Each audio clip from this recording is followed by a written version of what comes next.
ஆண்டவராகிய இயேசு கிறிஸ்துவின் இனிய நாமத்தில் உங்கள் யாவரையும் நான் வாழ்த்துகிறேன். இந்த அருமையான சந்தர்ப்பத்தில் நாம் சற்று நேரம் தியானிக்கும்படி தெரிந்து கொண்ட வேத பகுதி யோவான் எழுதின சுவிசேஷம் 2வது அதிகாரம் முதல் 12 வசனங்கள். இந்த வேத வசனங்களை நாம் வாசித்து பார்க்கும் பொழுது இங்கே இயேசு கிறிஸ்து ஒரு பெரிய குறைவை மிக சுலபமாக ஒரு அற்புதமான முறையில் நிறைவாக்குகிறார் என்பதை நாம் அறிந்து கொள்ள முடிகிறது. கானாவூர் கல்யாணத்தில் ஒரு அற்புதம், இதுதான் இயேசு கிறிஸ்து செய்த முதலாவது அற்புதம். அந்த வகையில் நாம் சில விஷயங்களை சிந்திக்க கடமைப்பட்டிருக்கிறோம். நம்முடைய வாழ்க்கையானது மெய்யாகவே குறைவுகள் நிறைந்த ஒரு வாழ்க்கையாகத்தான் இருக்கிறது. குறைவுகள் ஏற்படுகிறது சகஜமான ஒரு காரியம்தான். கிறிஸ்தவ வாழ்க்கை குறைவுகளோடையே நாம் பயணிக்க வேண்டிய ஒரு வாழ்க்கை அல்ல. தொடர்ந்து நாம் குறைவுகளோடவே இருக்க வேண்டும் என்பது தேவனுடைய சித்தமும் அல்ல. காரணம், குறைவுகளை நிறைவாக்குகிறவராக நம்முடைய ஆண்டவராகிய இயேசு கிறிஸ்து நம் மத்தியில் இருக்கிறார். ஆகவே இந்த கானாவூர் திருமணத்தில் சில காரியங்களை நம்ம சிந்தித்தால் நம்முடைய வாழ்க்கைக்கும் அது மிகுந்த பிரயோஜனமாக இருக்கும். ஆகவே பாருங்க, முதலாவது ஒரு காரியம், இயேசு கிறிஸ்து அந்த திருமண வீட்டிற்கு அழைக்கப்பட்டிருந்தார். அன்பானவர்களே, இன்றைக்கு நம்முடைய வாழ்க்கையில் அநேக போராட்டங்கள் இருக்கலாம், குறைவுகள் இருக்கலாம். ஆனால் ஒரு விஷயத்தை நாம் தெளிவாய் புரிந்து கொள்ள வேண்டும். இயேசு கிறிஸ்துவை நாம் நம்முடைய வீட்டுக்குள்ளே, நம்முடைய உள்ளத்துக்குள்ளே, நம்முடைய பிரச்சனைகளுக்கு மத்தியில் அவரை வரவழைக்க வேண்டும். அவர் நம்மோடு கூடவே இருக்க வேண்டும்.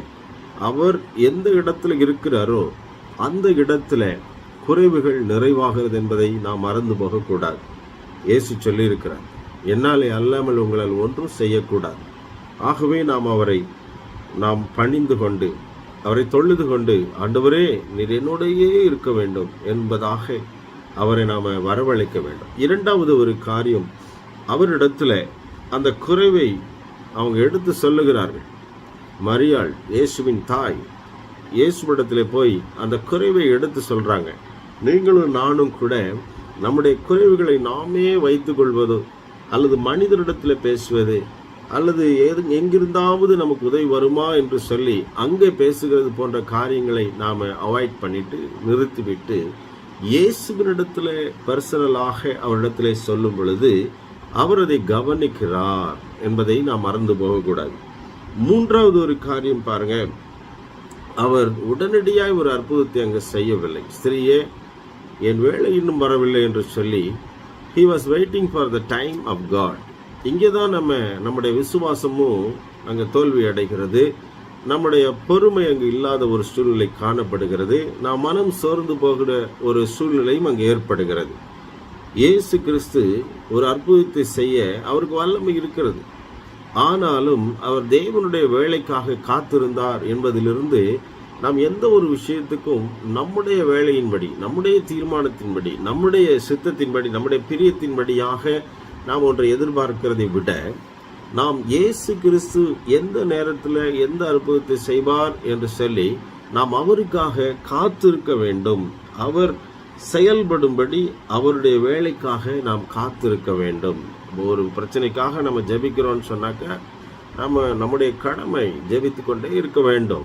ஆண்டவரே என்னை விசுவாசிக்க வேண்டும், ஆண்டவர் எப்பொழுது அற்புதம் செய்வார் என்று காத்திருக்க வேண்டும். அப்படிதான் நம்ம காத்திருக்க பழகிக்கொள்ள வேண்டும்.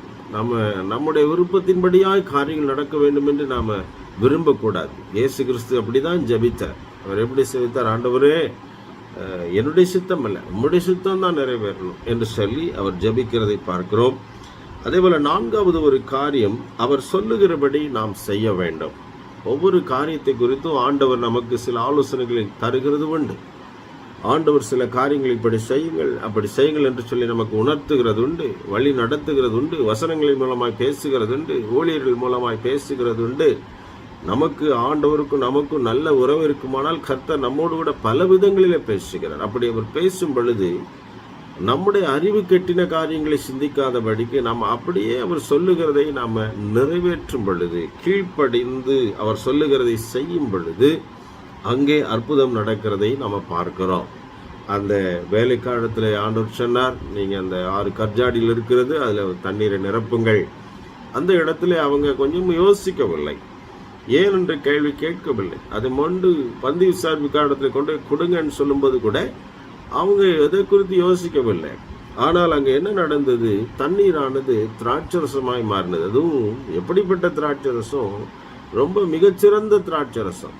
ஆகவே அந்த அளவிற்கு தேவனாலே நம்முடைய குறைவுகளை மிக சிறந்த முறையில் நிறைவாக மாற்ற முடிகிறது. ஆகவே எனக்கு அருமையான கர்த்தருடைய பிள்ளைகளே, உங்கள் வாழ்க்கையில் என்ன குறைவு இருக்கிறது? எதுவாக வேண்டுமானால் இருக்கலாம். படிப்பில் குறைவுகள் இருக்கலாம், வேலை வாய்ப்புகளில் குறைவுகள் இருக்கலாம், திருமண காரியங்களில் குறைவுகள் இருக்கலாம், அல்லது ஒரு வேளை குழந்தை பாக்கியத்தில் குறைவுகள் இருக்கலாம், அல்லது சாபத்தினாலே பலவித வியாதிகள், வேதனை என்கிற பெரிய குறைவுகள் இருக்கலாம், மன நிம்மதி இல்லை என்கிற குறைவு இருக்கலாம், பிள்ளைகள் நிமித்தம் பல குறைவுகள் உங்கள் மனதில் உண்டாகி இருக்கலாம். நீங்கள் அறிந்து கொள்ள வேண்டிய, தெரிந்து கொள்ள வேண்டிய காரியம் என்ன அப்படின்னு பார்த்தா, இங்கே நாம் ஆண்டவரை நம்முடைய அருகில், நம்முடைய உள்ளத்தில், நம்முடைய பிரச்சனைக்கு மத்தியிலே கொண்டு வந்து பின்பு அவரிடத்தில் நேரடியாக அதை பேசும் பொழுது, அவர் என்கிட்ட ஏன் இதெல்லாம் சொல்றீங்க அப்படி சொல்லுகிற தேவன் அல்ல. அவர் கரிசனையோடு கவனித்து, அவர் தம்முடைய சுத்தத்தின்படி, தம்முடைய நேரத்தின்படி அவர் அற்புதங்களை செய்கிறவராயிருக்கிறார். அவர் சொல்றதை நம்ம செஞ்சுக்கிட்டே இருக்கணும். அவர் சொல்றதை செஞ்சாதான் நாம கேட்டு வேண்டிக் கொள்கிறதை, கேட்டுக்கொள்கிறதை அவர் நமக்கு செய்ய பிரியப்படுகிறார். எனக்கு அன்பான தேவனுடைய பிள்ளைகளே, உங்கள் குறைவுகளை நீங்கள் தைரியமாக ஆண்டவரிடத்தில் சொல்லுங்க, இயேசுவிடத்தில் சொல்லுங்க. அவர் அவைகளை கேட்டு அதற்கு ஒரு அற்புதமான வழியையும் சொல்லி அந்த காரியங்களை நமக்கு நடத்துவார். அப்படி நடத்தும் பொழுது பாருங்க, நம்முடைய குறைவுகள் எல்லாம் நிறைவாகிறதை நீங்க பார்க்க முடியும். காரணம் என்ன?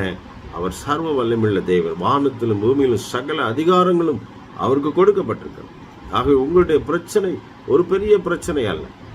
அவர் பெரிய வல்லமையும் அதிகாரத்தையும் சர்வ வல்லமையும் கொண்ட தேவனாய் இருக்கிறார். அவர் சொன்னால் அது அப்படியே நடக்கும். காற்றும் கடலும் கீழ்ப்படிந்து போல உங்கள் பிரச்சனைகள் அவருக்கு கீழ்ப்படிந்து விலகும்.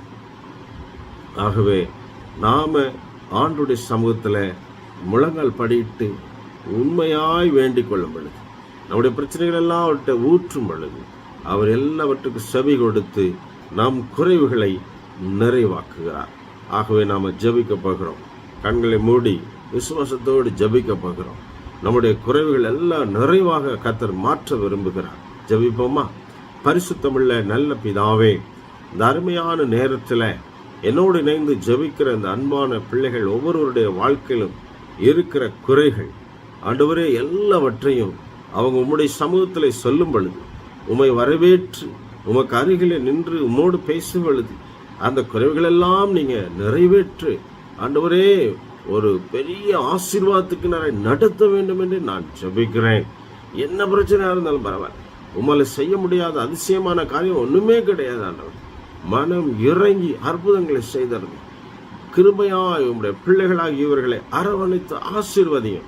எல்லா நன்மைகளையும் பெற்றுக்கொள்ளும்படி நிறைவான ஆசீர்வாதங்களை தர வேண்டும் என்று நான் ஜெபிக்கிறேன். காணா ஒரு திருமணத்துல தண்ணீரை திராட்சரசமாய் மாற்றி பெரிய மகிழ்ச்சியை உண்டாக்குனீங்களே, குறைவுகளை நிறைவாக்கிட்டீங்களே, அதுபோல இந்த பிள்ளையுடைய வாழ்க்கையில குறைவுகள் எல்லாம் நிறைவாகட்டும் என்று நான் ஜெபிக்கிறேன். விரோதமான சூழ்நிலைகளை இயேசுவின் நாமத்தினால கடிந்து கொள்கிறேன். இந்த பிள்ளைகளை கரம் பிடித்து வழி நடத்தும், கண்மணி போல பாதுகாத்துக் கொள்ளும். இயேசுவின் நாமத்தில் பிதாவே, ஆமென், ஆமென். அன்பானவர்களே, நம்ம ஆண்டவரிடத்தில் ஜெபித்திருக்கிறோம். இனி நீங்க உங்களுடைய தனிப்பட்ட முறையில் ஆண்டவரிடத்தில் உங்கள் குறைவுகள் எல்லாம் சொல்லும் பொழுது அவர் உங்கள் குறைவுகளை நிறைவாக்கி உங்களை அற்புதமாய் ஆசீர்வதிப்பார். அவருடைய சமூகத்தில் நீங்க வேண்டிக் கொள்ளுங்க. அவர் உங்க வேண்டிக் கொள்வதற்கு நினைப்பதற்கு மிகவும் அதிகமாய் கிரியை செய்கிற வல்லமையுடைய தெய்வம். ஆகவே நீங்க கலங்காதிருங்கள், கவலைப்படாதிருங்கள், தைரியமாய் தெய்வ சமூகத்தை நோக்கி பாருங்க. கர்த்தர் உங்களை அற்புத விதமாய் வழிநடத்தி உங்களை அளவில்லாமல் ஆசீர்வதிப்பார். கர்த்தர் உங்களோடு இருந்து உங்களை ஆசீர்வதிப்பாராக. ஆமென், ஆமென்.